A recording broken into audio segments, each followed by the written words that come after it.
Mau kuasai bahasa Arab? Gabung Sekolah Arab Digital. Sistematis, mudah, dan bertarget. Belajarnya dari awal hingga lanjutan. Dari dasar hingga pintar. Mufradat, sorof, nahwu, uslub, dan yang lainnya. Mendalam, mudah dipelajari, mudah dipahami, dan mudah dipraktekkan. Mau kuasai bahasa Arab? Gabung Sekolah Arab Digital. Mau kuasai bahasa Arab? Gabung Sekolah Arab Digital. Banyak video yang terdapat dalam channel Arabia TV ini, baik bahasan tentang mufradat, sorof tasrif, nahwu maupun uslub, bahkan semua bahasan yang terdapat dalam program pembelajaran khusus kami, yakni program Sekolah Arab Digital, adalah bahasan-bahasan yang terdapat dalam buku yang kami buat ini, yakni 6 jilid buku Al-Ajib dan 2 jilid buku Al-Mumtaz. Semuanya ada 8 jilid. Sudah banyak penyimak channel Arabia TV yang menghubungi kami lewat WA, memesan dan membeli satu paket buku Al-Ajib dan Al-Mumtaz yang kami buat. Oleh karena itu, jika teman-teman ingin memesan dan membeli satu paket 8 jilid buku yang kami buat ini, silakan hubungi nomor WA yang ada di bawah ini. Semoga buku-buku ini bermanfaat sehingga kita sambil melihat video juga bisa sambil menyimak buku ajar yang kami buat. Semoga bermanfaat. Namun sebelumnya barangkali ada yang ingin saya sampaikan terlebih dahulu, bahwa bahasa Arab itu ada banyak hal yang dipelajari. Bahasa Arab itu memiliki banyak ilmu yang semuanya perlu kita kuasai. Kalau kita belajar bahasa Arab, itu setidaknya ada 4 hal yang harus kita pelajari dan harus kita kuasai. Minimal harus kita mengerti. Yang pertama adalah mufradat. Mufradat artinya adalah kosakata atau vocabulary. Kata per kata. Misalnya kata kitabun, qolamun, madrasatun, baitun, masjidun, rabbun, ilahun, rasulun, nabiyun, dan yang lainnya, itu adalah mufradat. Dan mufradat tentu saja harus kita miliki. Tidak mungkin kita bisa berbahasa dengan satu bahasa kalau kita tidak memiliki kosakata yang kita hafal. Kalau kita tidak tahu kosakata dalam sebuah bahasa, kita tidak bisa bicara, bahkan kita juga tidak bisa paham apa yang dibicarakan orang. Oleh karena itu, maka hal pertama yang harus kita lakukan ketika belajar bahasa, maka adalah mufradat terlebih dahulu. Mufradat merupakan bahan baku dari sebuah bahasa. Merupakan bahan dasar dari sebuah bahasa dimanapun. Maka di grup WA seperti yang Pak Haji Parman juga pernah kirimkan setiap waktu tertentu, itu dikirimkan mufradat, kosakata. Tujuannya apa? Tujuannya adalah pertama untuk menghafal, kedua sambil memberitahu apa yang mungkin selama ini kita salah paham tentang satu kata dalam bahasa Arab.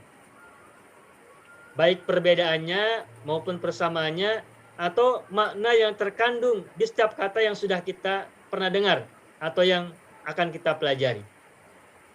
Yang pertama mufradat. Nah, kemudian yang kedua, ilmu yang kedua yang harus dipelajari ketika belajar bahasa Arab adalah yang disebut dengan sorof.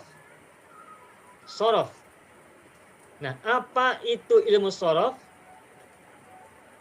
Secara mudahnya, ilmu sorof adalah ilmu yang membahas tentang bentuk-bentuk kata dan perubahan-perubahan kata. Itu secara mudahnya. Sorof adalah ilmu yang membahas tentang bentuk-bentuk kata dan perubahan-perubahannya. Misal, Kalau dalam bahasa Indonesia, kata membaca. Kata membaca berasal dari kata baca. Kemudian diawali imbuhan me, menjadi membaca. Kata dasarnya baca, kemudian diawali imbuhan me, maka menjadi membaca. Nah, antara baca dan membaca maknanya beda. Nah, kemudian dari kata baca juga bisa menjadi kata bacaan. Membaca, baca, dan bacaan itu berbeda. Kemudian berubah lagi menjadi pembaca. Pembaca itu berbeda. Pembaca dan bacaan berbeda. Ada lagi pembacaan. Itu juga berbeda. Bacaan, pembacaan, pembaca, membaca, itu semuanya berbeda. Padahal kata-katanya berangkat dari satu akar, yakni baca. Namun perubahan-perubahan tadi maknanya berbeda satu sama lain. Nah, begitupun dalam bahasa Arab. Contoh kata qoro'a. Qoro'a artinya membaca. Ada kata yaqra'u, ada kata qira'atun, ada kata qori, ada kata qurra, ada kata makru, ada kata makro, dan yang lainnya. Nah, itu semuanya ada dalam bahasa Arab dan maknanya beda. Nah, dari kata qoro'a menjadi yaqra'u menjadi qira'atun, itu berarti mengalami perubahan bentuk dari satu bentuk ke bentuk-bentuk yang lain. Nah, ilmu yang membahas tentang perubahan kata dan bentuk-bentuknya itu disebut dengan ilmu shorof. Ilmu shorof. Dan inilah yang kita pelajari pada kesempatan kali ini. Kita bisa mulai dari shorof. Adapun mufradat nanti bisa disampaikan dengan video-video singkat yang bisa kita bagikan. Mufradat pendek yang sekitar durasi 1 menitan kurang lebih ya. Mufradat kita hafal beberapa. Misalnya kita hafal setiap hari 2 mufradat. Setiap minggu berarti sekitar 14. Sebulan bisa mencapai 50 mufradat. Itu sudah sangat bagus. Sebulan 50 mufradat itu sangat luar biasa. Dan kalau kita menghafal mufradat minimal 500 sampai 1000 mufradat, bahasa Arab itu prestasi yang sangat luar biasa. Dan itu akan menjadi modal kita untuk berbahasa Arab dan memahami kalimat-kalimat dalam bahasa Arab. Ditambah dengan ilmu shorof, perubahan kata dari satu bentuk ke bentuk-bentuk yang lain, itu akan membantu kita lebih memahami bahasa Arab lebih baik lagi. Itu yang kedua. Yang ketiga, ada yang disebut dengan ilmu nahwu. Ilmu nahwu.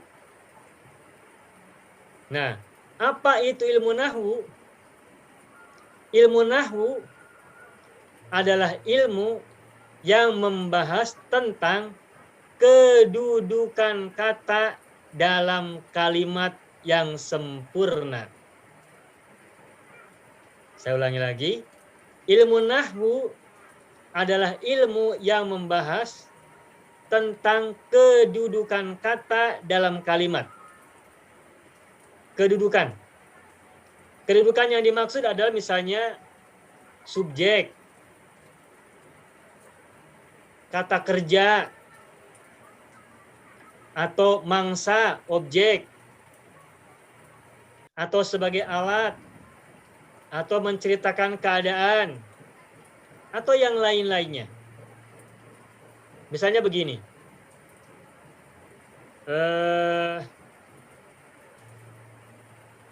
Salman melihat Utsman. Siapa yang melihat? Salman melihat Utsman. Siapa pelaku melihat? Salman. Siapa objek atau mangsa dari kata melihat? Utsman. Nah, sekarang kalau dibalik, Utsman melihat Salman. Siapa subjeknya? Utsman. Subjeknya Usman. Salman atau Salman menjadi mangsa atau objek. Nah, dalam bahasa Arab juga itu ada kedudukan kata dalam sebuah kalimat. Mana kata yang berkedudukan sebagai subjek, mana yang berkedudukan sebagai objek atau mangsa. Nah, tentu saja subjek dan mangsa berbeda maknanya. Nah, di Al-Quran itu kita sering temukan ada kalimat yang di dalamnya ada banyak kata yang kedudukannya sebagai subjek, sebagai mangsa, atau sebagai kedudukan-kedudukan yang lain. Kalau kita tidak paham kedudukan kata dalam sebuah kalimat, kita bisa salah paham. Nanti kita kira subjek padahal mangsa. Nanti kita kira mangsa padahal subjek. Dan itu jelas akan menimbulkan salah paham. Dan ketika pemahaman salah, maka nanti kesimpulan juga akan salah. Dan ketika kesimpulan salah, maka pengamalan juga akan salah. Itulah sebabnya ilmu nahwu sangat penting ketika seseorang belajar bahasa Arab, agar kita tahu kedudukan kata dalam sebuah kalimat. Baik kalimatnya kalimat verbal, yakni kalimat yang di dalamnya ada kata kerja, maupun kalimat-kalimat nominal, yakni kalimat yang terdiri dari subjek dan predikat. Mohon maaf kalau di sana predikat itu apa namanya Ibu? Kalau di sana predikat. Juga predikat. Sama ya Bapak Ibu ya. Subjek, predikat, sama ya. Nah, dalam bahasa Arab itu dikenal kedudukan kata dalam kalimat. Nah, dalam bahasa Arab, ilmu yang membahas tentang kedudukan kata dalam sebuah kalimat itulah disebut dengan ilmu nahwu. Atau dalam bahasa yang lain, ilmu nahwu adalah ilmu yang membahas tentang i'rab dari sebuah kata dalam kalimat.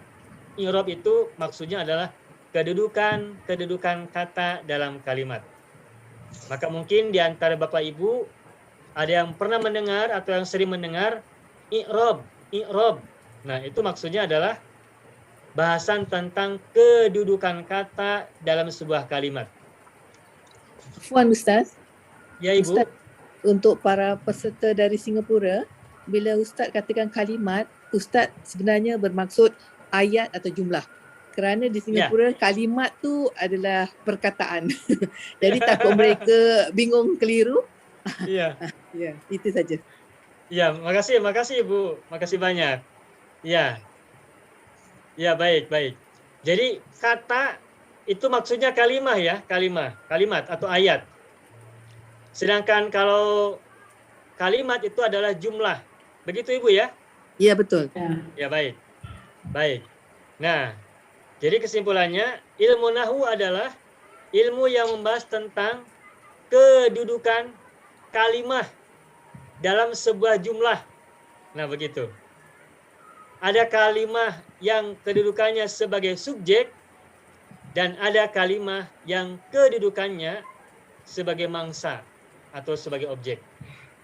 Dan kita harus tepat, benar menentukan mana subjek, mana mangsa, mana kata kerja atau kedudukan yang lainnya. Nah, ilmu yang membahas tentang kedudukan kalimah dalam sebuah jumlah itu disebut ilmu nahwu.